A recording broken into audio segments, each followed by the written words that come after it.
درود. خیلی خوش اومدید. اینجا رادیو سکیوریتی و موضوع این قسمت فایروال ها. بریم شروع کنیم. خب، شما یه خونه امن، یه کارخونه امن، یه دانشگاه امن یا هر چیزی رو در نظر بگیرید، حتما دیدید که همه این مواردی که گفتم یه گیت ورودی داره با یه دونه گیت کیپر یا همون نگهبان. فایروال هم مثل همون نگهبان. یعنی چی؟ یعنی اون نگهبان افراد مجاز و افراد غیر مجاز رو میدونه. افراد مجاز براش تعیین شدن و هر کسی به جز اونها افراد غیر مجاز حساب میشه. طبق تعریفی که براش شده به افرادی که مجاز به ورود هستن اجازه ورود و به غیر اونها اجازه ورود نمیده. یعنی افراد غیر مجاز و افرادی که براش مجاز تعریف شدن برای عمل خروج یا خارج شدن اجازه خروج و به افرادی که تعریف نشدن اجازه خروج داده نمیشه. فایروال هم مثل همین نگهبان عمل میکنه. یعنی چی؟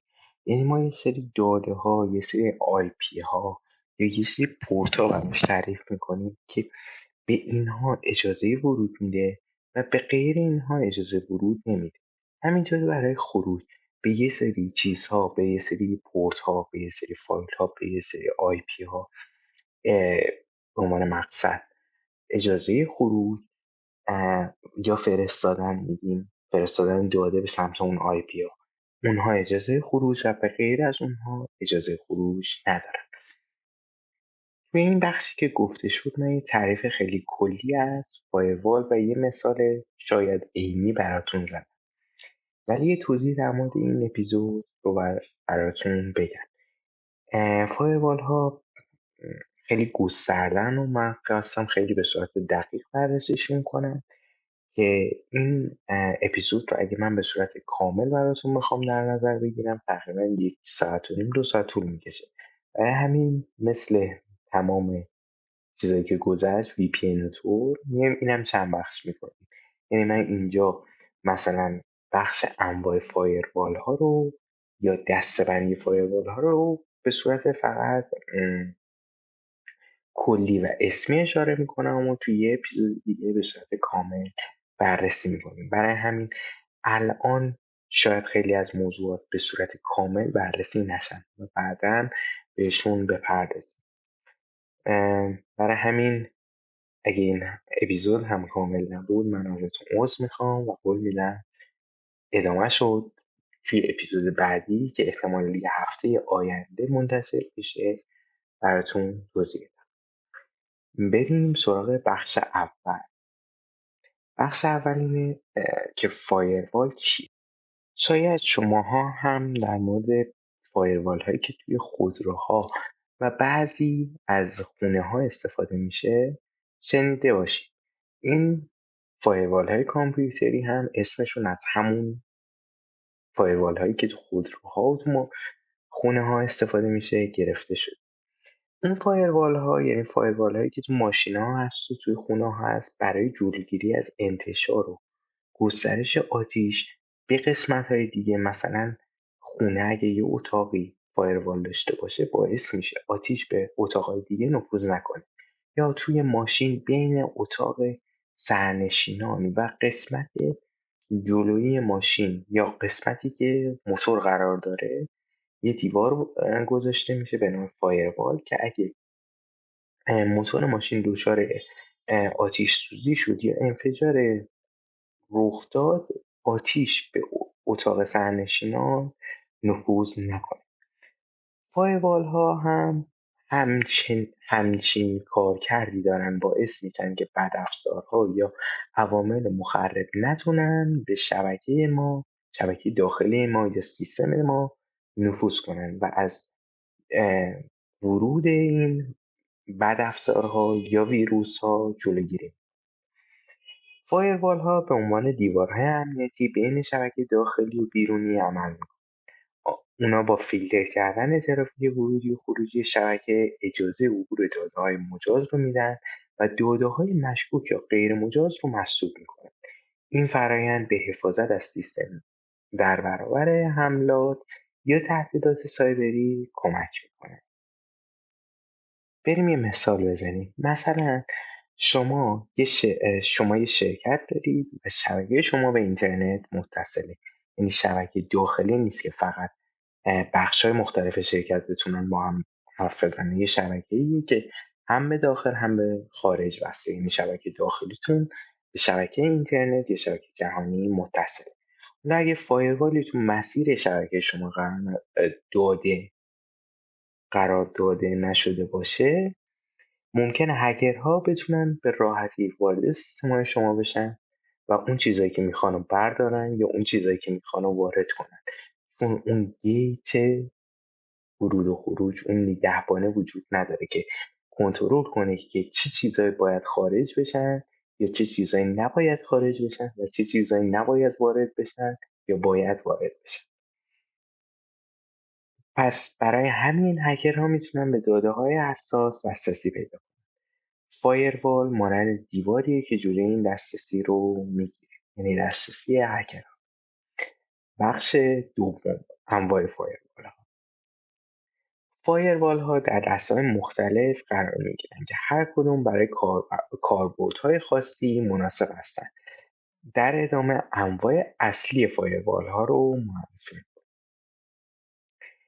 1. فایروال های سخت افزاری. این نوع فایروال ها به عنوان دستگاه های جداگانه در شبکه نصب میشن و ترافیک شبکه رو به صورت مستقل کنترل میکنن. این نوع فایروال ها برای شبکه های بزرگ و سازمانی مناسب هستند. فایروال های سخت افزاری دستگاه های فیزیکی مستقلی هستند که معمولا بین شبکه داخلی یک سازمان و اینترنت یا همون شبکه جهانی قرار میگیرند و نقش اصلی اونها محافظت از کل شبکه در برابر تهدیدات خارجی. پس در نظر داشته باشید کل شبکه و تهدیدات خارجی. کل شبکه یعنی هر دیوایسی که به اون روتر یا به اون شبکه متصل باشه یا به اون سویچ، حالا به اون شبکه داخلی متصل باشه و تحت نظارت این فایروال باشه، باید اون فایروال محافظت کنه از اون سیستم ها در برابر تهدیدات خارجی. برخلاف فایروال های نرم افزاری که روی دستگاه خاصی نصب میشن و فقط از اون محافظت میکنن، فایروال های سخت افزاری برای محافظت از کل شبکه طراحی شده و از کل شبکه در برابر تهدیدات خارجی حفاظت میکنه. 2. فایروال های نرم افزاری. این نوع فایروال ها به عنوان نرم افزار بر روی سیستم های کامپیوتری نصب میشن و کنترل ترافیک شبکه رو انجام میدن. این فایروال ها به طور معمول برای سیستم های شخصی و شبکه های کوچیک استفاده میشه. فایروال های نرم افزاری یا همون سافتور فایروال برنامه‌هایی هستند که روی یک سیستم عامل نصب میشن و وظیفه کنترل و مدیریت ترافیک ورودی و خروجی همان دستگاه رو بر عهده دارند. این نوع فایروال ها معمولا روی کامپیوتر شخصی، سرورها و حتی در برخی موارد روی دستگاه های موبایل نصب میشن و به طور خاص از همان دستگاه که روی آن نصب شده محافظت. در کل بین این دوتا فایروالی که گفتم، چون شاید خیلی فقط همین دوتا رو بشناسن، باید بگیم که فایروال های سخت افزاری زیاد مقرون به صرفه نیستن که شما فقط بیایید برای یه دستگاه بیاید فایروال سخت افزاری تهیه کنید، چون هزینه زیادی میبره و گرونه. شاید اهمیت شما رو خیلی افزایش بده ولی گرونه. برای همین برای یک دستگاه بیشتر فایروال نرم افزاری استفاده میشه که فقط روی همون دستگاه نصب میشه و از همون دستگاه محافظت میکنه. البته توی برخی شرکت ها یا برخی جایی که خیلی امنیت براشون مهمه، میان از ترکیب این دوتا استفاده میکنن. یعنی یک فایروال سخت افزاری برای کل شبکه تهیه میکنن و برای هر کدوم از اون سیستم هایی که تو اون شبکن یه فایروال نرم افزاری هم تهیه میکنن که امنیت رو افزایش بده. سومین نوع فایروالمون فایروال های ابری یا کلاود فایروالز هستند. این فایروال ها به صورت سرویسی که در بستر اینترنت هستش ارائه میشن و نیازی به نصب فیزیکی ندارن. برای حفاظت از شبکه‌های ابری و سرویس‌های مبتنی بر اینترنت بیشتر مناسب. فایروال‌های ابری نوعی فایروال‌های مجازی هستند که در زیرساخت‌های ابری میزبانی میشن، یعنی هستشون یا میزبانشون یه جای دیگه است و به شبکه یا سیستم شما کاری ندارن و به طور خاص برای حفاظت از منابع و برنامه‌هایی که در محیط‌های ابری اجرا میشن طراحی شدن. این فایروال ها مانند یک فایروال سنتی عمل میکنن، اما به جای نصب بر روی یک دستگاه فیزیکی یا نرم افزار محلی در فضای ابری مستقر هستند و با توجه به ماهیت توزیع شده و گسترده محیط‌های ابری، فایروال های ابری میتونن در سطحی کلانتر از شبکه محافظت کنند. یعنی به جای اینکه شما برید فایروال نرم افزاری یا سخت افزاری تهیه بکنی، میای از این فایروال های ابری استفاده میکنی که هم امنیت رو براتون فراهم میکنن، هم مقام صرفه تر. البته این فایروال ها تو خود فضاهای ابری هم میتونن استفاده بشن که امنیت رو به وجود بیارن. نوع چهارم فایروال که توی این اپیزود میخوایم بررسی کنیم، انواع مختلف دیگه هم از فایروال ها داریم. ما 4 تا از اصلی‌هاشون رو همونطور که گفتیم بررسی میکنیم توی این اپیزود، تازه اونم به صورت مختصر. تو اپیزود دیگه که قراره بیاد ایشالا هفته دیگه، این فایروال هایی که انواعش رو گفتیم، یعنی همین سخت افزاری، نرم افزاری، ابری و نوع چهارم که میگیم، اونا رو به صورت کامل تر توضیح میدیم و انواع دیگه ای از فایروال هم میگیم. نوع چهارم فایروال های نسل جدید یا Next Generation Firewalls هست. این فایروال ها قابلیت های پیشرفته مانند بازرسی عمیق بسته ها DPI، جلوگیری از نفوذ و شناسایی تهدیدات پیچیده رو دارند، یعنی همون IPS و IDS. فایروال های نسل جدید برای مقابله با حملات پیچیده و حفاظت از شبکه‌های حساس طراحی شدند. فایروال‌های نسل جدید یا Next Generation Firewalls به طور خاص طراحی شدند تا امنیت شبکه را با استفاده از ویژگی‌های پیشرفته و قابلیت تحلیل عمیق بهبود ببخشند. این فایروال‌ها علاوه بر اینکه تمامی ویژگی‌های یک فایروال سنتی رو شامل میشن، توانایی‌های بیشتری برای مقابله با تهدیدات پیچیده و حملات سایبری پیشرفته نیز دارند. این فایروال‌ها با تمرکز بر امنیت چند لایه‌ای و تحلیل دقیق بسته‌های شبکه، کنترل بهتری بر جریان داده و ترافیک شبکه فراهم می‌کنند. بریم سراغ بخش سوم. بخش سوم قرار نحوه عملکرد فایروال‌ها رو بررسی کنیم. فایروال‌ها بسته‌های داده رو بررسی می‌کنن و بر اساس مجموعه‌ای از قوانین و معیارها تصمیم می‌گیرن که آیا این بسته اجازه عبور داره یا نه. این معیارها شامل مواردی مانند آدرس IP، شماره پورت، نوع پروتکل و محتویات بسته می‌شوند. دو تا روش رایج تو عملکرد فایروال‌ها عبارتند از فیلتر کردن بسته‌ها یا پکت فیلترینگ و بازرسی عمیق داده‌ها یا DPI Deep Packet Inspection. توی روش اول یا همون فیلتر کردن بسته‌ها، فایروال بسته‌های داده رو بر اساس اطلاعات لایه شبکه بررسی می‌کنه و ترافیک رو کنترل می‌کنه.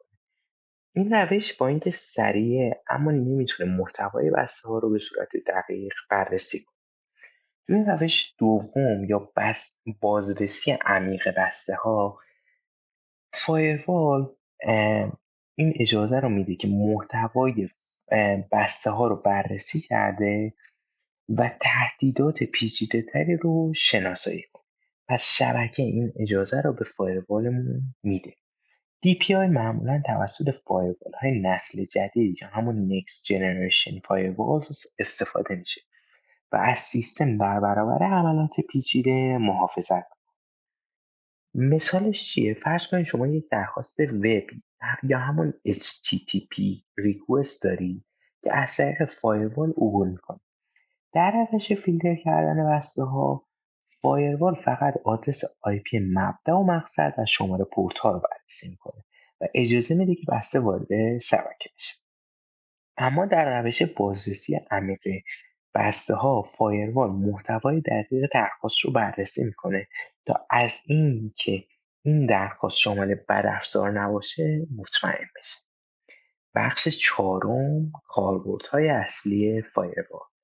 فایروال برای مقاصد مختلفی در شبکه به کار گرفته میشن که مهمترین آنها عبارتند از: 1. حفاظت در برابر دسترسی‌های غیرمجاز. فایروال‌ها ترافیک غیرمجاز را مسدود می‌کنند و تنها به کاربران معتبر اجازه دسترسی به شبکه را میدن. 2. کنترل ترافیک شبکه. فایروال‌ها به مدیریت ترافیک و محدود کردن دسترسی به منابع حساس کمک می‌کنند. این امر میتونه از ازدحام شبکه جلوگیری کنه و کارایی شبکه رو بهبود ببخشه. 3. حفاظت در برابر بدافزارها و حملات سایبری. با استفاده از فایروال‌های نسل جدید و قابلیت بازرسی عمیق بسته‌ها می‌توان از حملاتی مانند بدافزارها، ویروس‌ها و حملات تزریق کد جلوگیری کرد. بریم یه مثال بزنیم. اگه توی یک سازمان از فایروال برای کنترل ترافیک استفاده کنید، میتونید دسترسی به منابع حساس مانند پایگاه داده یا سرورهای داخلی رو فقط برای کارکنان معتبر محدود کنید. این کار کمک میکنه که ترافیک غیر ضروری از شبکه حذف بشه و امنیت بیشتری برقرار بشه. بخش پنجم، پیکربندی فایروال و نکات کلیدی امنیتی. پیکربندی فایروال یکی از مهمترین مراحل برای تأمین امنیت شبکه هست و نیازمند دقت در تنظیمات. در ادامه برخی از مهمترین اقدامات و تنظیمات فایروال رو معرفی میکنیم. 1. مسدود کردن و باز نگه داشتن پورت‌ها. پورت‌ها کانال‌هایی هستند که از طریق اونها داده‌ها به شبکه وارد یا از اونها خارج میشه. انتخاب و پیکربندی صحیح پورت‌ها در فایروال می‌تواند از حملات غیرمجاز جلوگیری کند. برخی از مهمترین پورت‌ها عبارتند از: 1. پورت 80 یا HTTP و پورت 443 یا HTTPS. این پورت‌ها برای ترافیک وب مورد استفاده قرار می‌گیرند و معمولاً باز نگه داشته میشن. پورت 21 یا FTP فایل ترانسفر پروتکل برای انتقال فایل‌ها استفاده میشه و بهتره در صورت عدم نیاز بسته بشه که امنیت شما بیشتر. پورت 22 یا SSH برای دسترسی ایمیل به سرورها استفاده میشه و باید به کاربران معتبر محدود بشه. پورت 25 یا SMTP برای ارسال ایمیل و در صورت عدم نیاز بسته شود تا از حملات اسپم جلوگیری کنه. شما اگر این ایمیل ارسال نمی کنید که چیز خیلی بدیه، بهتره اینو ببندید که اسپم اگه براتون ارسال میشه و محتویات بد توش داره، مالور داره یا بد افزار داره، جلوگیری کنه از حمله. پورت 3389 یا RDP برای دسترسی از راه دور به سرورهای ویندوزی استفاده میشه و توصیه میشه تنها به دستگاه مجاز محدود بشه. مثلا اگه شما در حال راه اندازی یک سایتید، به طور طبیعی باید پورت 80 یعنی HTTP و 443 یعنی HTTPS تون رو باز بذارید تا ترافیک وب اجازه ورود پیدا کنه. اما اگر از FTP برای انتقال فایل استفاده میکنه، بهتر پورت 21 تون رو بسته نگه دارید تا از حملات احتمالی جلوگیری کنید.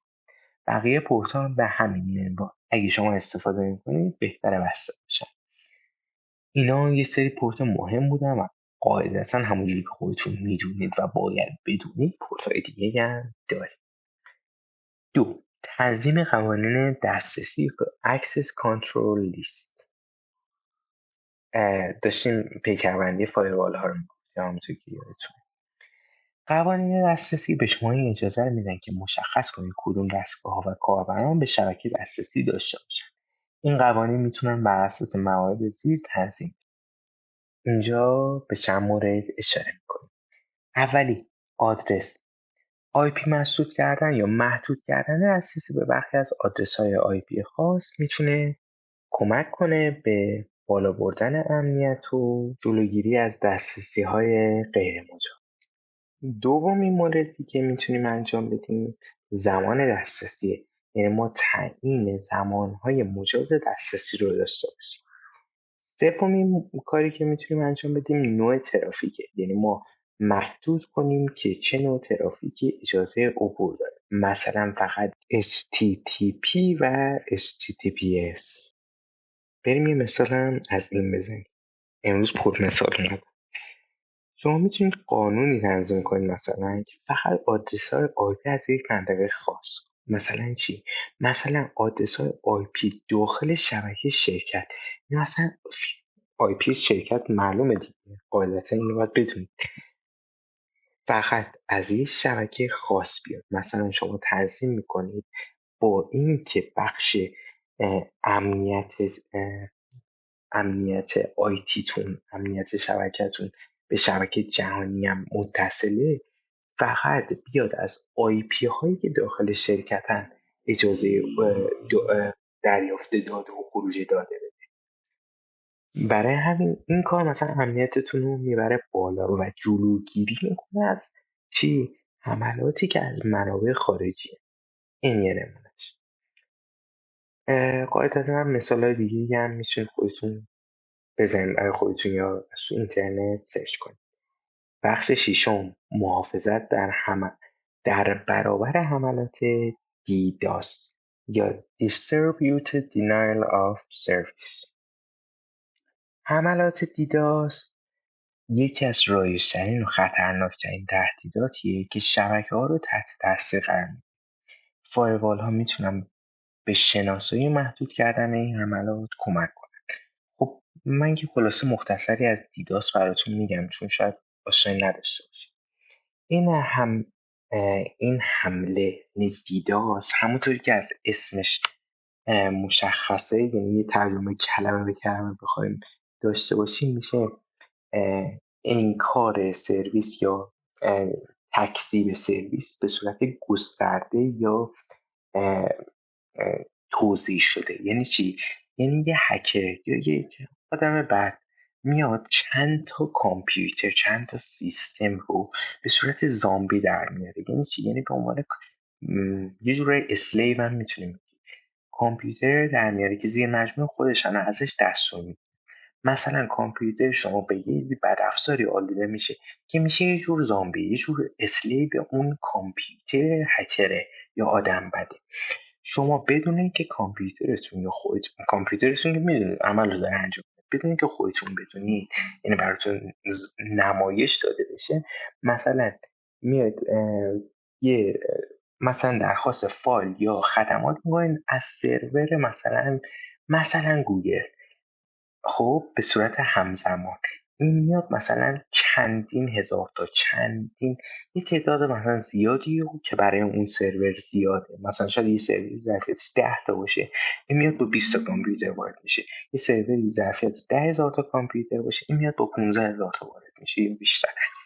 میاد همون خدمات رو درخواست میکنه، اون سرور هنگ میکنه، نمیتونه خدمات رو ارائه بده. برای همین حمله دیداس بهش رخ میده. فایروال میتونه در شناسایی و محدود کردن این حمله کمک کنه. مثلا در صورت وقوع حمله دیداس، فایروال ها میتونن بسته های داده اضافی که از منابع مختلف سمت سرور ارسال میشن رو شناسایی کرده و اونا رو مسدود کنن تا سرور قادر به پاسخگویی به درخواست مجاز باشه. بخش هفتم یا فایروال ها و تهدیدهای جدید. با توجه به پیشرفت‌های تکنولوژیک و افزایش پیچیدگی حملات سایبری، فایروال‌ها باید با تهدیدات جدید و روش‌های حملات پیچیده‌تر مقابله کنند. برخی از تهدیدات جدید که فایروال‌ها باید از اونها جلوگیری کنند عبارتند از: 1. حملات IoT یا Internet of Things. با گسترش اینترنت اشیا، دستگاه زیادی به شبکه‌ها متصل میشن که میتونن هدف حملات قرار بگیرن. فایروال‌ها باید قادر باشن که ترافیک ناشی از این دستگاه‌ها رو فیلتر کنن. 2. حملات زیرو دی. این نوع حملات از ضعف‌های ناشناخته در نرم افزارها استفاده می‌کنند و فایروال ها باید بتونن رفتارهای مشکوک رو شناسایی کرده و تهدیدات رو از قبل شناسایی. 3. حملات فیشینگ.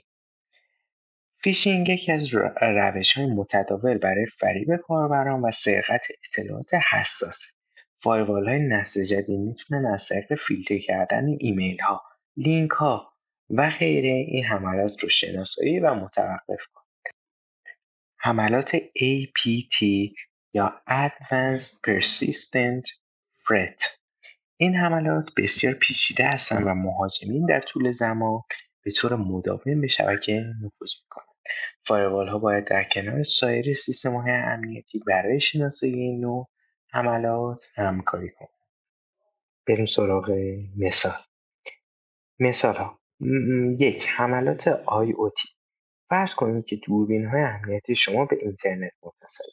یه مهاجم میتونه از طریق آسیب پذیری که این دستگاه وجود داره به شبکه شما نفوذ کنه. فایروال‌های جدید میتونن با شناسایی ترافیک غیرمعمول از این دستگاه‌ها، یعنی بیان ترافیک دستگاه رو مورد بررسی قرار بدن و ببینن چه ترافیکی غیر معموله. از چنین حملاتی جلوگیری میکنه. 2. حملات زیرو دی. تصور کنید که یک آسیب پذیری جدید تو سیستم عامل شما کشف شد و هنوز هیچ پچ امنیتی برای اون وجود نداره. پچ امنیتی همون مثلا شما سیستم عاملتون می‌بینید در برابر مثلا یک عامل ضعف داره و باعث نفوذ هکر میشه. اون سازنده سیستم عاملتون میاد یه آپدیت میده، یه راهکار میده که این آسیب پذیری از بین بره و دیگه وجود نداشته باشه و باعث امن شدن دوباره سیستم شما میشه. فایروال های نسل جدید ممکنه قادر باشن رفتارهای غیرعادی رو در شبکه شناسایی کنن و از نفوذ مهاجم جلوگیری. 3. حملات فیشینگ. در صورتی که یک ایمیل فیشینگ از یک آدرس ناشناخته به سرور شما ارسال بشه، فایروال‌ها میتونن لینک‌های مشکوک رو شناسایی کرده و از باز شدن اونها جلوگیری کنن. 4. حملات APT. این نوع حملات معمولا به صورت تدریجی انجام میشه و ممکنه از چندین نقطه مختلف وارد شبکه بشه. فایروال‌ها میتونن با شناسایی حملات مداوم و غیرعادی این تهدیدات رو شناسایی کنن. بخش هفتم، آینده فایروال‌ها و فناوری‌های نو. با پیشرفت تکنولوژی و پیچیده‌تر شدن تهدیدات سایبری، فایروال‌ها باید توانایی‌های خودشون رو آپدیت کنن تا با این تهدیدات مقابله کنن. در این بخش به آینده فایروال‌ها و فناوری‌های نوینی که در حال ورود به این حوزه هستند می‌پردازیم. 1. فایروال‌های مبتنی بر هوش مصنوعی یا همون AI. هوش مصنوعی میتونه به فایروال‌های این امکان رو بده که تهدیدات پیچیده‌تر رو شبیه‌سازی و شناسایی کنه. استفاده از الگوریتم‌های یادگیری ماشین یا همون ماشین لرنینگ به فایروال‌ها اجازه میده که الگوهای جدید حملات رو تشخیص بدن و حتی قبل از اینکه حملات به صورت کامل اجرا بشه از اونها جلوگیری کنه. مثال: تصور کنید که فایروالی بر اساس هوش مصنوعی به شبکه شما متصله. این فایروال میتونه به طور پیوسته رفتار ترافیک رو آنالیز کرده و حملات مبتنی بر الگوهای غیرمعمول رو شناسایی کنه و بدون اینکه نیازی به دستور انسانی باشه تمام این کارها رو انجام میده. 2.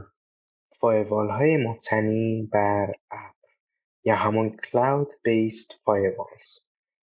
فایروال های ابری به عنوان یک سرویس به سازمان ها این امکان رو میدن که بدون نیاز به سخت افزار فیزیکی از امنیت شبکه‌های خودشون بهره مند شن.